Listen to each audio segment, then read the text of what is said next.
Marcin Nikos and you're watching World Talks. China, Russia and North Korea are conspiring against the US, believes Donald Trump, as the Asian leaders gathered in Beijing for the military parade marking the 80th anniversary of the end of World War II. To talk about it and more, we're joined by Roland Freudenstein, co-founder of the Brussels Freedom Hub. Good evening. Good evening, and thanks for having me. Thank you for accepting our invitation. So, China has long portrayed itself as a country who would rather seek to change the global status quo by economic and diplomatic means. But there was this big grand parade. Have we seen anything during the victory parade that would contradict this idea? Is China simply getting ready for a war? Well, I think we've all been extremely impressed by these goose-stepping soldiers, by new types of drones and missiles being paraded through Beijing. Also the debates about longevity and organ transplants that we heard through a hot mic. So all this together, indeed, was extremely impressive. And China has made it clear that they do not intend to only stick to tech and economics and diplomacy, but of course, together with military, it all forms a coherent whole, a set of instruments with which China is trying to transform the world as the leader of a global anti-Western coalition, and that's what we've seen there. Well, although the whole event took place in China, it seems to me that Xi Jinping was not the main actor of the show. Russia's Vladimir Putin is back on the world's diplomatic stage, also thanks to his American counterpart, Donald Trump. After he was asked about Donald Trump's words on conspiring against the US, he laughed it out of court. Now, how strong must he feel after this show of unity in Beijing? Well, yes and no. I do think that he feels very reassured by the fact that so many not classically anti-Western countries, such as India, also attended, Turkey, Vietnam. These are all countries you wouldn't naturally expect to take Russia's and China's side. But look, the one thing that must be eating Putin is that he is clearly the junior partner. It may be that some of his statements garnered more attention around the world, but no, his power is not is junior actually to the one of Xi Jinping of China, and I think that it does not go down well with Vladimir Vladimirovich Putin. But maybe he has a different vision of what's actually going on. Now, if the three countries are in fact conspiring against Washington, what are their intentions apart from, changing the world order, which means very little? Well, let's come a little bit to this term, changing the world order, new global order, away from the liberal global order of the past. What do countries like Russia and China mean when they say that? Well, what they do mean, and they have explained this over the last couple of years, especially Putin has, they mean that we're going back to spheres of influence where great powers are sovereign, and obviously smaller and less powerful countries are not fully sovereign, such as the future status of Ukraine that Russia is planning, and other examples, Georgia, Moldova, other so-called former Soviet republics. So and China is not exactly using the same terms of sovereign and not sovereign. But if you really look what China is doing with its own neighbors, it's exactly the same great power politics. It's spheres of influence.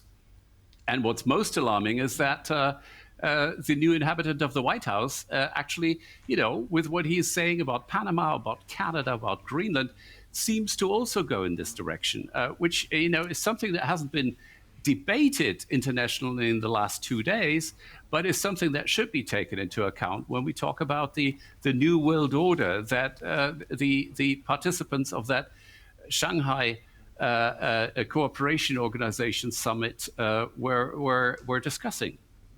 Let me then quote the US President Donald Trump. Today, he said, "We never even thought in terms of removing soldiers from Poland. We do think about it with regard to other countries." Now, does this mean that paying for the American contingent of more than 80,000 soldiers in Europe is simply too costly for the US? Or does it mean that some of them are needed elsewhere, like in Asia and most probably close to Taiwan? Well, all of the above, in a way. Let's face it, I mean, even during the election campaign for the presidential elections of last November, Trump already promised a drawing down of the US involvement in Europe. And I mean, if you listen to Defense Secretary Hegseth, if you listen to different people in the State Department, Elbridge Colby comes to mind from the National Security Council. So, all these people very actively talk about rebalancing. It was once called pivoting. But anyway, taking US military power out of Europe, and not just Europe, but also other parts of the world, and putting it into the Indo-Pacific to help with the great power competition with China, the rivalry. So this is not just the Trump administration, but I think what the Trump administration has done is actually they will draw up a plan of continued US force presence in some countries, and Poland is one of them, and a possible withdrawal from other countries. Germany comes to mind, but maybe other NATO member states. And they will put forward a plan how exactly this future US force presence in Europe will look like. That is still ahead of us. I think it's coming in this month or in October this year. And then we will know what exactly the plans are. The way President Trump made these statements during President Nawrocki's visit today didn't suggest to me that he was talking about exact troop numbers or a very a concrete plan that he would already have seen. So I think we shouldn't, try to guess from every comma that the U.S. president says or writes in his texts. We shouldn't conclude concrete things about the exact presence of U.S. troops in Europe. Let's then reflect on Vladimir Putin's words.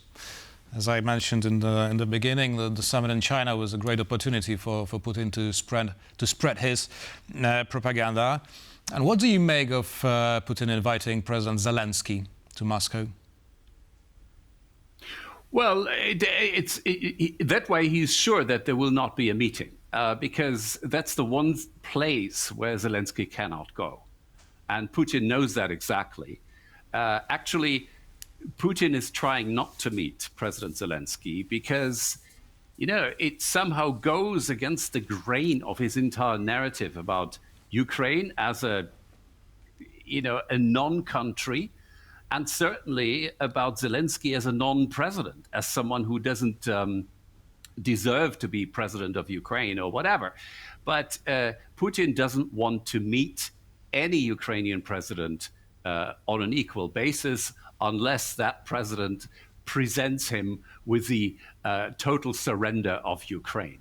And that's why he proposed Moscow as a meeting place, because, Zelensky and basically any Ukrainian you talk to have already emphasized in the last couple of weeks that Zelensky is not going to Moscow, not in a situation where Russia is pummeling Ukraine with aerial attacks day and night, and is conquering more and more small bits of Ukrainian territory. So, in that situation, he is not going to go to Moscow. Zelensky is ready to meet at a neutral place somewhere, be it in Turkey, be it in somewhere in the Arab Emirates or wherever. But he's not coming to Moscow like a colonial governor, basically laying down his arms at the feet of the great dictator. That is not going to happen. And Putin knows that exactly, which is why he proposed Moscow. Well, there are other European leaders who are more likely to arrive in Moscow. Yesterday, Vladimir Putin met with Slovakia's Prime Minister, Robert Fico, and we have an interesting quote from Putin. "We constantly see some kind of hysteria being pumped, claiming Russia plans to attack Europe. I think that the sane people understand this is a provocation of full incompetence, because any sane person clearly understands that Russia has never had any intention to attack anyone, has no such intention now, and will never have it." Now, I'm wondering, how does this propaganda resonate in Asia, and whether it's easier to make a deal with the devil if you and your whole nation believe in the devil's lies.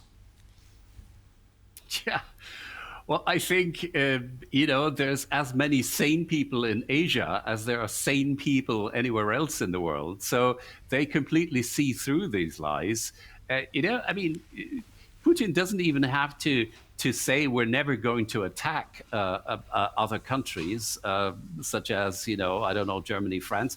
He is already attacking Germany and France in a hybrid manner. Asians who are somehow well-informed and sane persons will see that very clearly. They will read the news. They will they will hear what European leaders are saying, and they will say that, okay, obviously President Putin is lying here.